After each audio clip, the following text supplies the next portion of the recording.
Hello, everyone, and welcome to another episode of the CBL X's and O's podcast for season 2023. Today, I'm sitting down with Reese Handwriting, and we're going to review what was round 4 in the Gippsland Conference and some high-scoring affairs in the men's games here, Reese. But the women's, there was some individual high scorers as well, I guess. Yeah, looks like everyone was able to find the hoop this round. A lot of high scores, a lot of individual performances, pretty high up there as well. And yeah, looking forward to getting into it. Let's start with Sale. They took on Southern Penn at home, and unfortunately, the Sharks come in and took the victory away. But young gun Harper Fox, who was Harper Fraser. Sorry, I did that last week. Shot 31 points and led the Sonics. Yeah, credit to Sale. Really put up a great fight. Very high scoring affair. Nearly 200 points total. For both, and Harper Fraser had another outstanding game. 31 and fouled out as well from the looks of it. And followed closely with Zach Felsberg again with 21. Them two have been a really good duo for Sale so far this season, always hitting that top two in scoring. But Southern Penn Sharks get their first win of the season. And they get it done with Ethan Llewellyn with 20 and Patrick Ramsey with 20. But they also had a nice even spread of scorers as well. So really tightly contested bout, but the Sharks ran away with it. And Pakenham travelled down to Mathra, couldn't walk away with the W, and unfortunately got their third loss for the season. Yeah. Pakenham went in and it was, it was all decided in the third quarter. Mathra outscored them 31 to 24, I believe. And just unfortunately, that was the deciding factor in the game because in the other quarters, it was all either tied up or 1 point difference leading to Mathra. So Mathra got it done again, really showing that they want to stay in that top four. Men Bechders with 22 and Brian Sanderman and Sam Whelan with 20 apiece, which is always a hard trio to stop when they're getting scoring. And, but on the Pakenham side, we had Dylan Jenkinson with 22 and Ben Gaze with 19. I have to say that I would have loved to have been there to see the matchup between Bechders and Gaze. I reckon that would have been an absolute cracker. But, the Eagles saw higher on this one. M1 Thaggy welcomed Morwell into their home venue, and Jordan Canavan has come back to his shooting form to shoot 21, but it wasn't enough to get over the Coasters.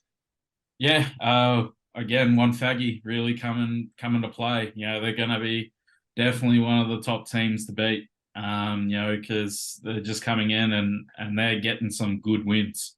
Early. Didn't play a whole lot at the start, but man, doesn't look like it's phased them at all. John Canavan's obviously been hopefully listening to this and hearing us trying to see when he's going to pop off. Goes out with 21. Good way to get back into it, I guess. And, young Tyler Berman with 18 as well. He had a very impressive performance on Saturday.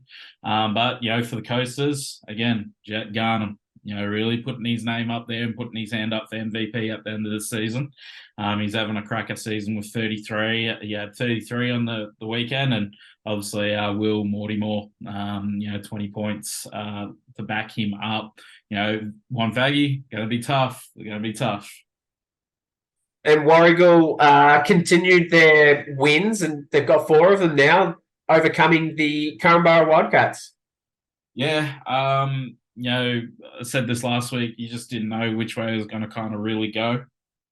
But it looks like Warragul just went out and flattened them from the get-go, and beating them by about 45 points is hefty beating. But Jordan Gookie has been a impressive season so far. He had 21 and also Marco Koulis with 18. Them two have been unstoppable when it comes to these games as late. So really 2 top tier guys are really battling it out for the Warriors. But, on the Currumbara side, we had Nick Proud with 12 and Brian Walker with 11. But, with that being said, it's a tough defeat for the Wildcats, but not one to sleep on.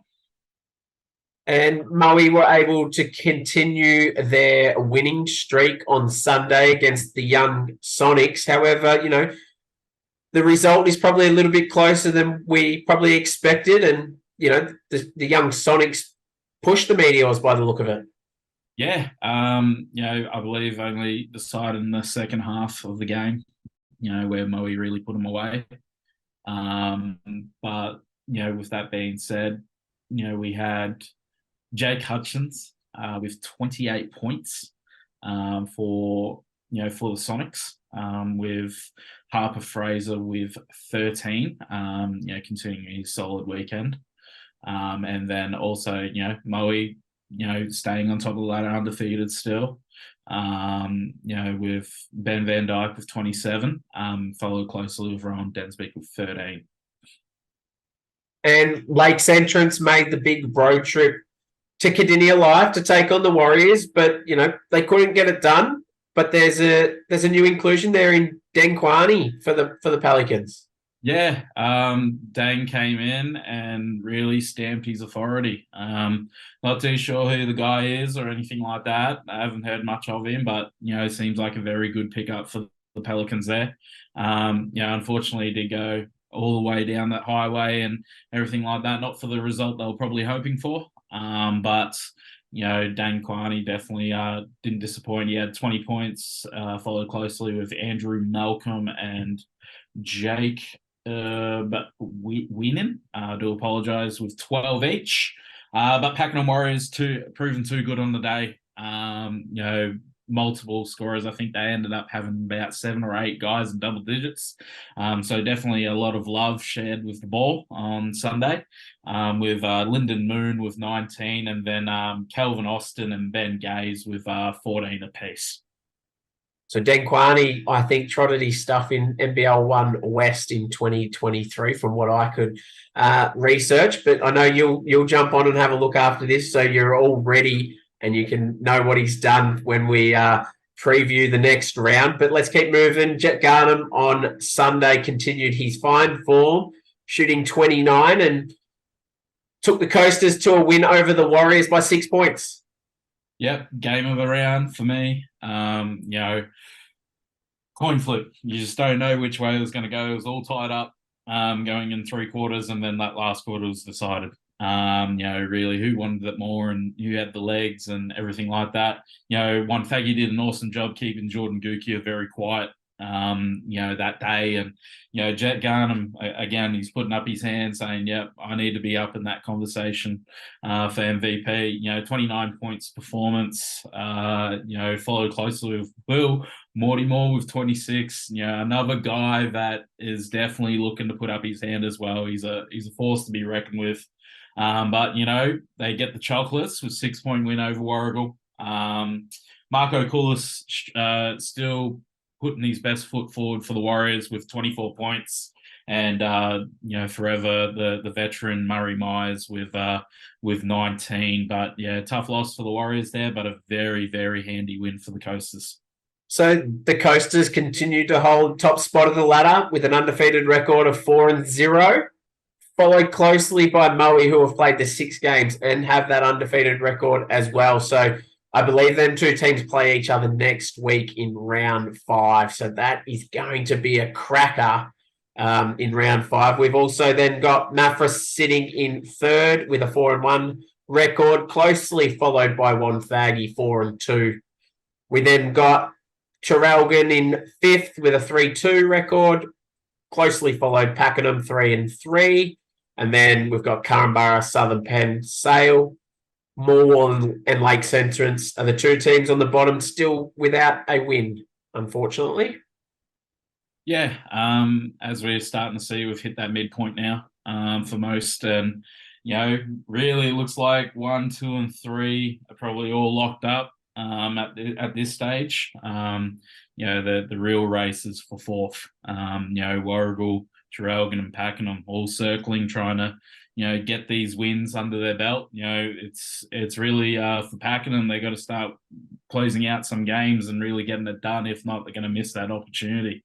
So, but for Traralgon, also same thing. They start winning games and closing out games, because if not, Warragul's going to walk right through and go and take that fourth spot.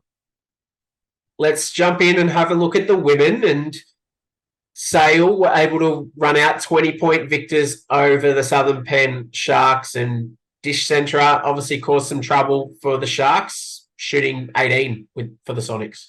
Yeah, definitely a good win for Sale, the young Sale Sonics. They're obviously not too bad of a performance for the Sharks. I thought they did well considering last week's efforts. A little bit better this week, but Dicentra with 18, Gemma Briss, with 12. But really good leaders there in the young Sale side.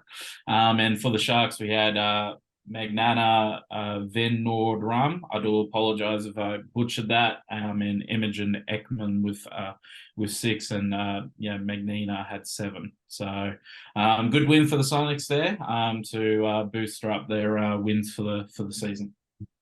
And Pakenham travelled down to Cameron Sports Complex to take on Mafra, and they went in there and then walked out with the W, said, "Thanks for coming. We're sitting second on the ladder now."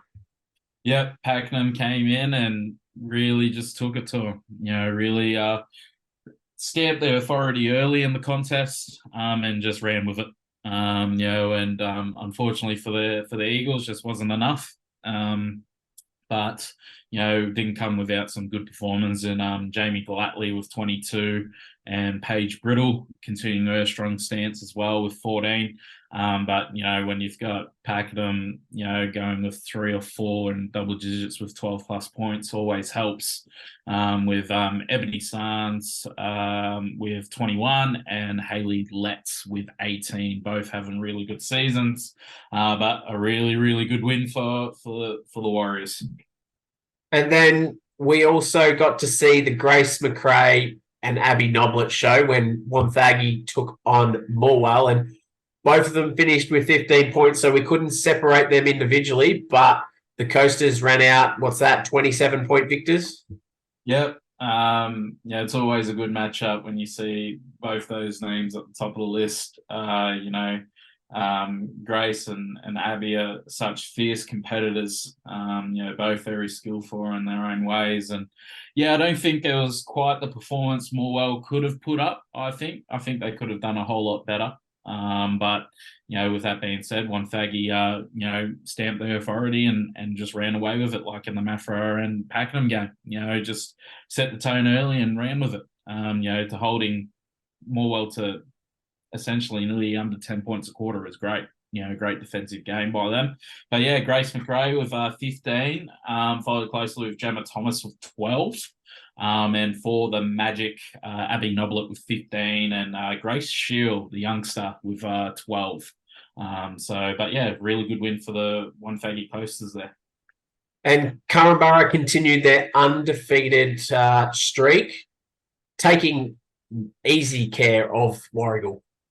You basically said it the best way, Matt. They really came in and just really destroyed Warragul that night. Ruby Mewett with 16, young player that's coming through the ranks. Really good to see her getting those points up. And obviously Crystal Arneson with 13, a really talented young prospect coming through the borough at the moment. Just the Warragul getting kept under nearly 9 points a quarter nearly.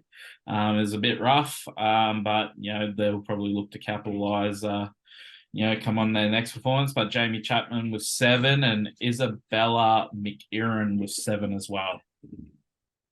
And then Sunday we see 2 really high scoring games by 2 teams. We'll start off with Moe. They jumped all over Sale and ran out 54-point winners. Moe coming in and just went smack. To the young Sale Sonic squad. I think the veteran presence with Moe really prevailed in this matchup. 106 near 54-point win. Was pretty dominant. They dominated all the fourth quarters. So, Caitlin Densmick with 22 points, followed closely by companion Brooke Hunter with 22. But they also had quite a few others in double digits as well. So a really well-rounded win by the Meteors there. But, over for sale, we had Grace Larkins with 13 and Gemma Briss with 12, continuing her solid performance over the weekend for the Sonics. And then we thought 54-point winners was a big margin. We had Pakenham absolutely annihilate Lakes Entrance, which I'm still trying to count what that points difference is. It looks like 66 points or something like that, Reese. I think it's about 14 extra they needed to make it 100, so you're probably looking around 86 points nearly in there. Pakenham just came in and just went whack, and said, "See you later, Lakes. There's the door. There's the highway. Off you go." Really, another game for Pakenham. Really strong performance, for their weekend, and they had multiple players. I think about 6 or 7 in double digits. Really, shared the love around that ball, but Hayley Letts, came in and dominated with 31 points, followed closely with Isabella D. Jong with 15. And for the Pelicans, we had Chloe Watson with 15 and Melinda Wood with 10 out of, their 34 points that they scored that day. Not a great result for the Pelicans, but I'm sure they're trying to they're trying to move on from that one as quick as they can. And Wonthaggi travelled across to Warragul Leisure Centre to take on the Warriors and walked out with pretty close to a 20-point win. A solid weekend for Wonthaggi, on both their men's and women's. Warragul just couldn't quite find their rhythm. From the looks of it, very inconsistent in a lot of ways. But for the Coasters, they get that much needed W to keep in touch. Eva Garnham with 18, come back and really solidify her dominance. And then Tiani Ellingworth with 13 as a companion. And for the Warriors, we had Isabella McGeeran with 11 and Jasmine Short with 11. Let's take a look at the ladder now, and Korumburra sitting on top, undefeated still this season with a 5-0 record. But the Pakenham Warriors are on their tail, sitting second with a 5-1. Traralgon third at a 4-1 record, closely followed again by Wonthaggi 3-1, which rounds out our top 4. We then have Moe, who have played 6 games and been able to win 4 times. Mathra, Sale, bit of a battle of the region there, down sitting in 6th and 7th, and then we've got Warragul sitting with a 2-4 record, and then unfortunately Morwell, Southern Penn, and Lakes Entrance round out the ladder, all still winless this season. So we're looking forward into the second half of the season where one of them 3 teams will get their first win, but we also look at the top of the ladder, and Korumburra still undefeated this season. There's no secret that Korumburra is definitely the benchmark. For a lot of reasons, they've been quite dominant over the last probably 5 years. With everything there. But Pakenham, chasing them very closely. I'm very much looking forward to that matchup when it comes to the business end. But Traralgon, obviously they got the double bye for the next round as well. So, they'll look to hold on to that 4th spot when they come back in. But Wonthaggi got 6 more games to play. A lot of basketball still to go for them. But Moe, sitting very close, just right behind. But we talk about the men's, it's the same with the women's. There's that chase for the 4th and 3rd spot, up for grabs. Trelgan, Wonthaggi, Moe, and Mafra. I still think Mafra can still come and do it. They just need to find the ways to close out games. But teams are going to start winning games. Start putting the ball in the hole a lot more, and really try and lock it down and win those games, because there's only going to be two of them that get through. But given that Currambara and Pakenham stay where they are, so. But yeah, it's going to be an interesting last 5-6 games for most of them. That's it. That wraps up our round 4 review of the Gippsland Conference, and we look forward to jumping on a call later this week with you, Reese, as we look to preview what will be a big round 5 in the Gippsland Conference when we see a couple of undefeated teams go against each other.